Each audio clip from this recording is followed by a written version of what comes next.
Olá, querido professor. Olá, querido aluno da nossa querida e gloriosa Escola Bíblica Dominical. O nosso desejo é que a paz do Senhor Jesus te encontre muito bem, onde quer que você esteja nesse momento. Nós saudamos a vocês todos aqui diretamente dos estúdios da nossa querida ADC TV, a TV da Assembleia de Deus em Criciúma, Santa Catarina, aqui no sul do mundo. É sempre uma honra poder estar com vocês aqui, junto com toda a nossa equipe, que sempre, em todas as semanas, está a postos, querendo servir ao Senhor e proporcionar a vocês um conteúdo de qualidade que lhe dê subsídios para as suas aulas de EBD, seja na classe dos infantis, adolescentes, jovens, adultos, todas as nossas faixas etárias em que a CPAD nos fornece lições. Nós temos aqui as nossas pré-aulas que são feitas sempre com muito carinho para que o reino de Deus ele possa ser expandido aí na igreja onde você está. Nós estamos encerrando nessa pré-aula de hoje a lição de número 14, que também está sendo oferecida no dia 31/12/2023, o derradeiro dia desse ano, um conteúdo para as nossas classes de adulto. E nós estudamos nesse quarto trimestre, junto com o pastor Wagner Gabi, que é presidente das Assembleias de Deus lá em Curitiba, no Paraná. Nós falamos sobre missões nesse quarto trimestre, estudando o tema Até os Confins da Terra, pregando o Evangelho a todos os povos, até a volta de Cristo. Essa é a nossa lição desse quarto trimestre. E então, como diz o título geral do trimestre, pregando o Evangelho a todos os povos até a volta de Cristo, eis que nos deparamos com a lição de número 14, e tem o título que está aí na tela, Missões e a Volta do Senhor Jesus.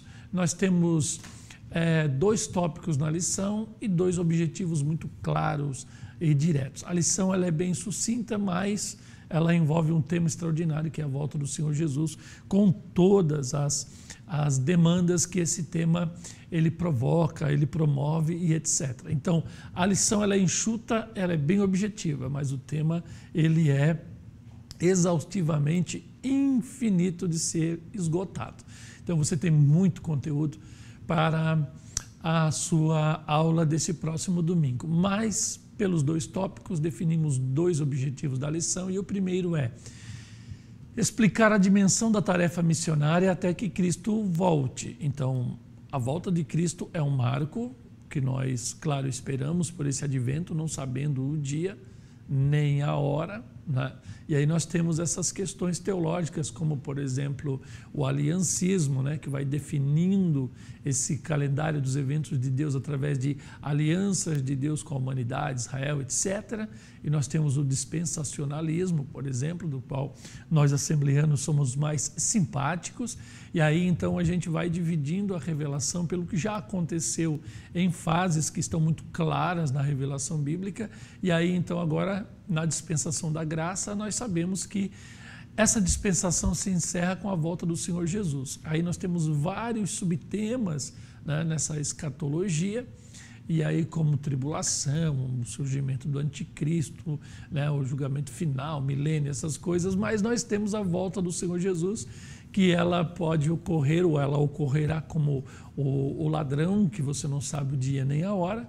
E aí então você tem conjugar essas duas demandas, a volta do Senhor Jesus a qualquer momento, com um calendário que a Escritura vai nos expondo que acontecerá certos eventos. Esse é o grande mistério. Então, a dimensão da tarefa missionária é continuar pregando o Evangelho, né, rompendo com esse estigma o estigma fatalista, né, que está tudo já pré-ordenado, definido, que é assim, que vai acontecer dessa forma. Então a gente vai rompendo com isso, pregando o Evangelho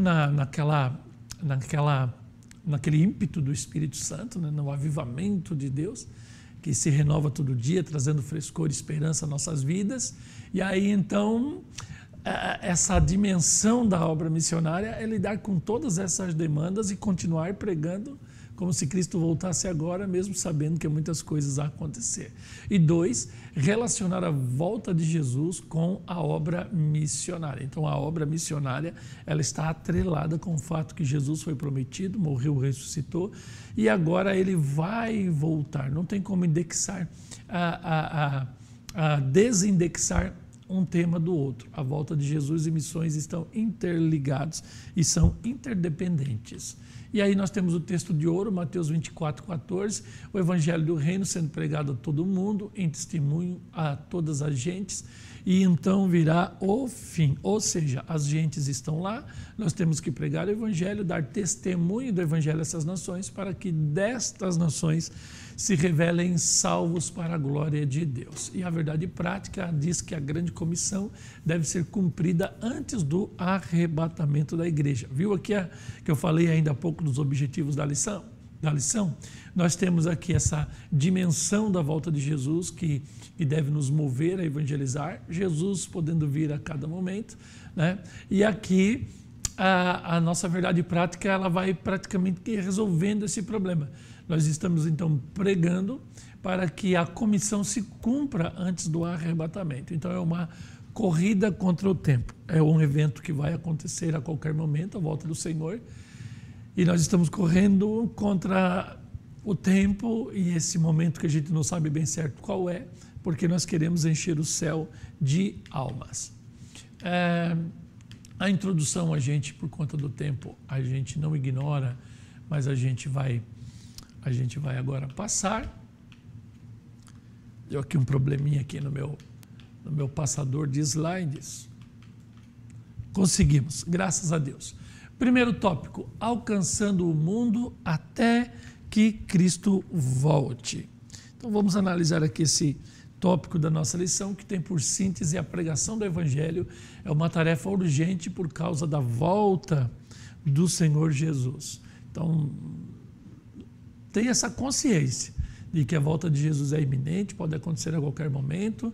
E de um outro lado da quadra, nós temos ali os eventos escatológicos que nos mostram coisas que virão a acontecer e como isso se relaciona, é a grande questão aqui do nosso dilema. E aí, então, voltei aqui. Primeiro subtópico, e este evangelho do reino será pregado. Aí eu destaquei aqui do texto da lição algumas partes para a gente. Mateus 24:14 afirma que o fim virá somente depois que o evangelho do reino tiver sido pregado em todo o mundo. Então, o evangelho do reino, ele vai falar aqui de perdão e da nova vida em Jesus como realidades disponíveis na morte e ressurreição do Senhor. Isso é um comentário da Bíblia Pentecostal, como cita ali o pastor Wagner no seu texto.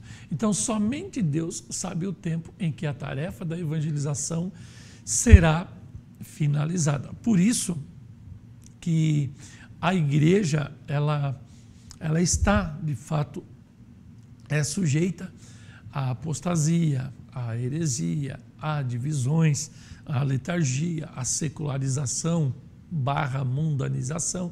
Tudo isso vai esfriando o ímpeto missionário, mas o Espírito de Deus é que move corações na pregação do Evangelho, do testemunho do Evangelho, e o certo é que Deus sempre tem uma reserva de remanescentes para si, pregando o Evangelho, uma tarefa que nunca pare.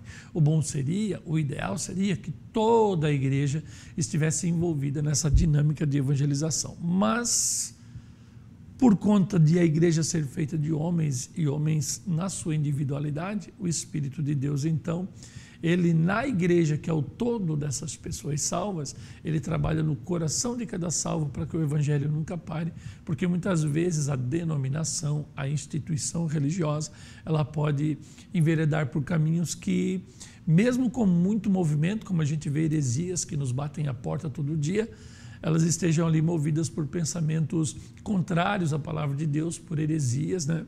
Por apostasias claras e evidentes. E aí então você vê aí grandes movimentos religiosos que têm ali a sua sinergia, que têm ali o seu pulsar, que têm ali o seu fazer, mas é um fazer todo errado de um falso profetismo. De novo, Deus conhece aquele que é dele, 2 Timóteo 2,19, e nesses corações ele habita, promove avivamento para que o verdadeiro testemunho do genuíno Evangelho de Cristo continue a ser propagado na face da terra. Então, conciliar tudo isso, só uma mente poderosa, extraordinária, infinita como a de Deus, para conciliar esses eventos do fim com a pregação do Evangelho, a volta de Jesus. E aí eu trago aqui um subsídio para você, alguns elementos que podem acrescentar na sua aula desse próximo domingo. Então, os desafios da pregação do Evangelho do Reino. Primeiro, o Cronos, que é o tempo que é particionado, dividido, que se sucede em pequenas etapas. Então, o Cronos, que é o tempo do qual nós estamos presos, nós como criação estamos presos no tempo e no espaço. Ele se impõe num movimento constante. Ele está sempre sucedendo. Então, quando eu recrudesço da fé, quando eu vou me esfriando, quando eu vou me esvaziando do ímpeto das missões, o tempo continua correndo. Então, quando eu não estou na dinâmica de Deus, eu já perco para o tempo. E no tempo, coisas vão acontecendo, como a gente vai ver lá em seguida. Então, assim como o tempo ele é regido por uma pré-ordenança e ele cumpre o seu propósito, a dinâmica do reino de Deus, de um outro lado, ela diz para a gente se é a natureza, se é a criação, se o tempo, se tudo se movimenta, o avivamento movimenta a igreja também. Então, o Cronos é um grande desafio para a evangelização. E veja que nós estamos discutindo aqui, quando será a volta de Jesus? O nosso autor está dizendo que quando nós pregarmos o Evangelho. Então nós estamos numa corrida contra o tempo. E até em que ponto esse nosso caminhar evangelístico influencia nesse tempo de Deus da volta do Senhor Jesus? B, o crescimento demográfico. E aí o tempo se sucede, os eventos também. E há na criação relógios biológicos, por exemplo, o ser humano ele tem uma gestação para os novos seres humanos que nascem de 9 meses. Então tudo está pré-ordenado na criação dentro do tempo. E agora eu tenho aqui um outro efeito do tempo, o crescimento demográfico, que é o crescimento das populações humanas. Gerações que se sucedem sendo impactadas por um secularismo autoritário indiferente aos temas do Evangelho. Então, quanto mais o tempo passa, você vai vendo que as pessoas se tornam mais insensíveis, mais refratárias à pregação do Evangelho, aquela questão do arrependimento, da culpa, do pecado original, de sermos pecadores, de já nascermos condenados ao inferno e necessitarmos, né, da salvação que há em Cristo Jesus. Tudo isso é ofensivo à cultura atual. Então, temos o tempo, as gerações que se sucedem e o pensamento que vai evoluindo, e a evolução não é um termo bíblico, ele é científico, e vai fazendo com que as pessoas se tornem cada vez mais refratárias ao Evangelho, né, resistentes à proposta do Evangelho, ou então a igreja, os salvos, aqueles que são movidos pelo ímpeto da evangelização, precisam se adaptar a esta geração autoritária, como eu coloquei ali, um secularismo autoritário. E nós temos também os desafios da igreja na modernidade, que seria o existencialismo. Nas minhas pré-aulas eu sempre falei aqui, falo sobre essa sucessão de ismos na história humana, né? E tudo começa lá com o humanismo. Eu coloquei até de trás para frente ali, o humanismo que vem então rompendo com a tradição da igreja e vai colocando o homem como medida de todas as coisas, centro de tudo. E isso vai desembocar lá no século XVIII, XIX, naquele materialismo, né? Também eu poderia colocar ali o naturalismo, que tem tudo a ver com o cientificismo, chegando ao século XX e aí desembocando no existencialismo, onde a existência, a realidade do eu, ela precede a essência de onde eu vim, quem eu sou, para onde eu vou. Então isso não importa, porque isso está no campo das ideias, isso está além da matéria, isso está em um campo onde a gente não, um campo abstrato, onde a gente não tem o domínio. Então o que importa é o meu sentimento. Então as pessoas hoje são movidas à sexualidade, à concupiscência, ao desejo, à satisfação e são intolerantes ao sofrimento. Então, esses são os desafios da modernidade e nós, como igreja, precisamos detectar tudo isso, porque hoje a gente vê também um movimento de novas igrejas, de novas formas de pregar, de novas formas de fazer, né, de fazer cristão, onde igrejas estão servindo clientes, como se fossem ali comércios, restaurantes, e aí então nós temos já igrejas de mercado, né? Então essa igreja, ela prega para esse mercado de pessoas, para essa classe social, para indivíduos dessa forma. Então é um evangelho feito por medida, por encomenda, né? Para grupos de pessoas, e essa estratificação de grupos é o que está destruindo inclusive o evangelicalismo, que é fruto da reforma protestante, daquele pensamento de retorno às escrituras, aos originais, ao étimo das palavras, e depois, né, nos legando uma teologia sistemática, e essa palavra organizada no coração gerando avivamento, desembocando no pentecostalismo, e agora a gente vê essa roda descendo, né? E nós indo de ladeira abaixo por conta de um cristianismo altamente secularizado. Isso tudo é desafio para as missões, porque as regiões evangelizadas, cristianizadas, desenvolvidas a partir da moralidade do evangelho, hoje elas estão recrudescendo e se tornando piores do que os lugares onde são eldorados para a pregação, onde há populações inteiras esperando o evangelho. As que têm o evangelho já estão negando o evangelho e se declarando, como na Europa hoje, pós-cristãos. Então nós temos aqui a urgência da tarefa, né? Então a urgência da pregação do evangelho por causa da volta de Jesus é algo posto nas escrituras. Então a vinda de Jesus é um marco que nos guia na evangelização. Nesse aspecto há uma colheita que precisa ser realizada antes do tempo certo da ceifa, que seria a volta de Jesus. Obreiros que precisam concluir a obra, mesmo sendo poucos, a noiva que tem de se ataviar para estar pronta para as bodas do Cordeiro, como eu comentei aqui no meu subsídio do primeiro subtópico, né? Lutando contra o secularismo e esses desafios da modernidade. Isso é a noiva estando ataviada ou se ataviando para se encontrar com o noivo, resistindo ao mundanismo.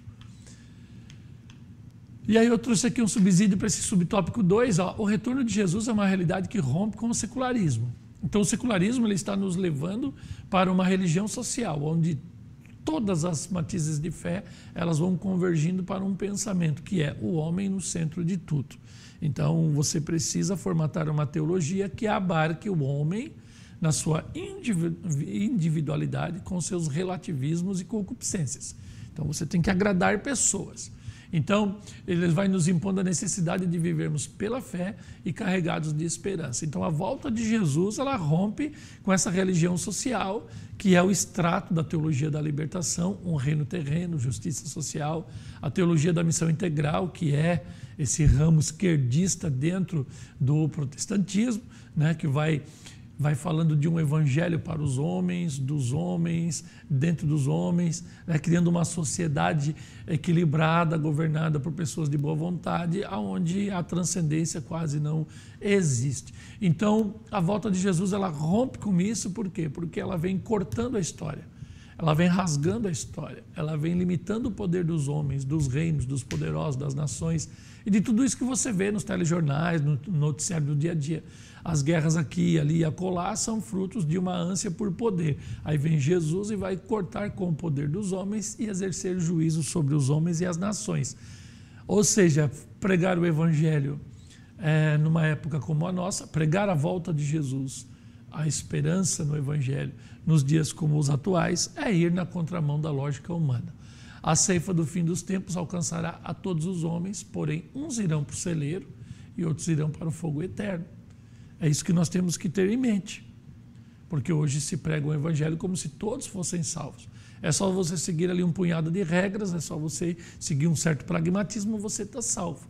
E aí, quando você prega o evangelho, você faz distinção. Embora sejamos todos da mesma raça humana, uns irão para um destino, outros irão para o outro. E a responsabilidade de pregar o evangelho faz de cada crente um obreiro. Então, se cada crente ele cumprir com a sua missão, porque o Espírito que está em um está em todos. E esse Espírito ressuscitou Jesus para que ele volte e ele está cuidando da igreja para que tudo aconteça como deve acontecer. Ele inspirou as Escrituras, ele vela sobre as Escrituras, ele cumprirá as Escrituras e ele está dentro de nós. Ou seja, participamos com o divino Paráclito dessa dinâmica no reino de Deus. Então, cada crente deve ser um obreiro no sentido de trabalhar pela volta de Jesus e a evangelização dos povos. Então, a santidade é uma marca da igreja evangelizadora, que é ali aquela questão da noiva ataviada que estava ali no texto da lição. E a gente vai agora para o segundo tópico da nossa lição, a volta de Jesus atrelada à obra missionária. A síntese, o sucesso da evangelização mundial tem a ver com a promessa da volta de Jesus.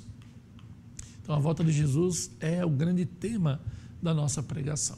A relação da volta de Jesus e missões. A volta de Jesus Cristo, sem sombra de dúvida, está ligada à obra missionária. Quem diz isso é Billy Graham. Nesse sentido, os cristãos devem trabalhar pela salvação das almas dos homens com todas as suas forças. Então, é um ato altruísta, você dando todo o empenho da sua vida pela salvação das pessoas do mundo, daquelas que te odeiam, mas também daquelas que você ama. Cada cristão deve estar à disposição para atender ao chamado da evangelização. E Provérbios 11:30 é clássico no nosso meio. E aí nós temos aqui um pequeno subsídio para você, onde eu escrevo que a segunda vinda de Jesus é um marco tanto para a igreja, bem como para o mundo inteiro, pois ela está associada à esperança celestial dos salvos, bem como de um tempo de juízo divino para as nações e condenação para os ímpios individualmente. É, acima de tudo, um tempo repentino e necessário para a manifestação dos salvos e dos perdidos. A revelação da igreja para o mundo, todos os salvos do mundo. Então esse aqui é o subsídio que eu trago para você pensar aí e enriquecer sua aula. E chegando aqui no nosso último subtópico da nossa lição, o chamado para a igreja. Então, lá em Apocalipse 1:13 vai dizer que o tempo está próximo. O Senhor Jesus Cristo continua a chamar a sua igreja, e isso trata-se de um alerta final que precisa ser proclamado até a volta do Senhor. Uma nova geração de voluntários precisa responder ao chamado universal da evangelização. Às vezes a gente discute essa questão denominacionalista, né, do porquê há tantas igrejas, e muitas vezes isso também se faz necessário, não que a gente concorde, porque a gente percebe o recrudescer do avivamento no coração de muitas pessoas que vão se conformando, que vão se entregando ao fatalismo, que vão dizendo que está tudo pré-ordenado, que é assim mesmo. E aí então, ou muda-se uma denominação inteira, ou então outras vão surgindo, ou pessoas dentro de denominações vão se avivando e vão gerando certos intramovimentos, né? O interna corporis lá da denominação, que vai então impactar no todo. O problema é que se a denominação não se mover para as missões, a força de um membro ou de um grupo dentro dela se torna também pequeno e não vai ser tão eficaz no final de todo esse trabalho. Então, terminando aqui, a fim de que novos crentes se preparem para ouvir a voz de Cristo, chamar por ocasião da sua volta. Então, vamos aproveitar os meios odiernos de grande avanço tecnológico que possibilita a igreja de Cristo a comunicar o evangelho a toda a raça humana.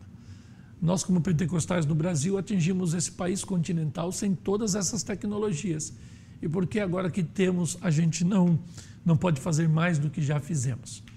E aí eu coloco como subtópico aqui para você, como subsídio, melhor dizendo, para vocês, um pequeno texto que vai nos dizer assim: a plenitude dos gentios, que está descrita lá em Romanos 11:25, né, que ela se deu por conta da resistência de Israel de servir a Deus. Então Deus abre a plenitude dos gentios, que na verdade é a própria graça.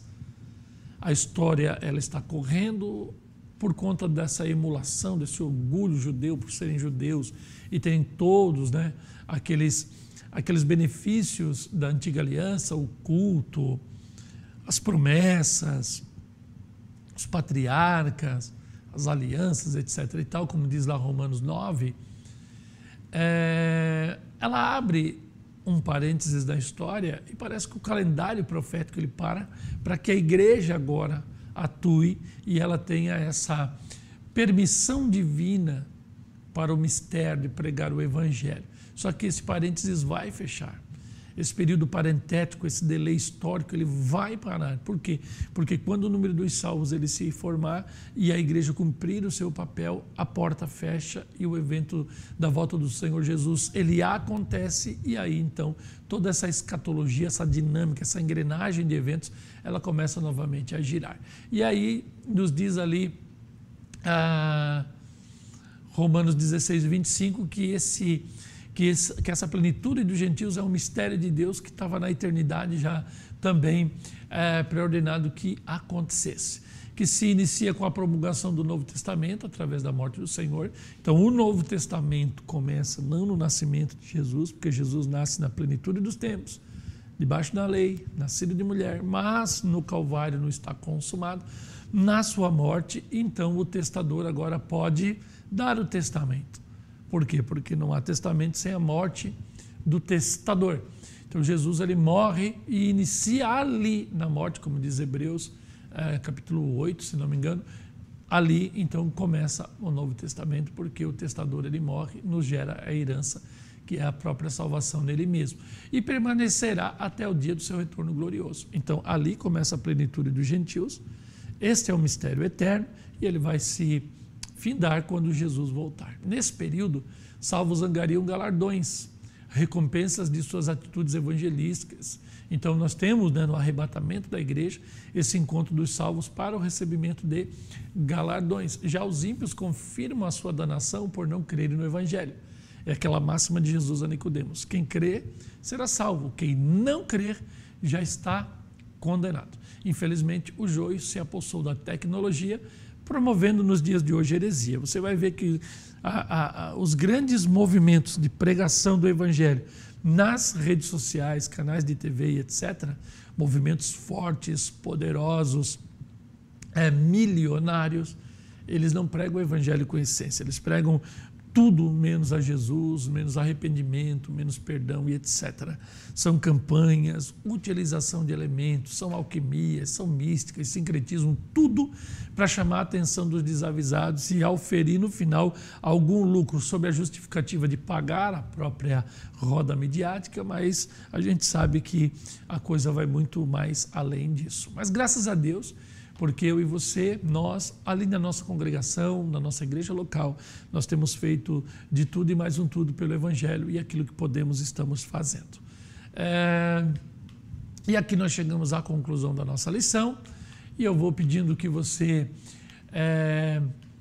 ore por cada pessoa envolvida aqui nesse nosso expediente, pelo nosso pastor presidente Roberto Weiler, pelo nosso vice-presidente Adriano Sebem, pelo nosso superintendente de escola bíblica dominical aqui do campo, pastor Carlos Souza, pelos apresentadores de todas as lições, do qual eu também faço parte, coordenação da nossa ADC TV, nós temos o diretor o Adriano Fidelis e a arte lá o Julian Pereira e todos os outros que estão aqui à nossa volta dando suporte para que possamos estar aqui.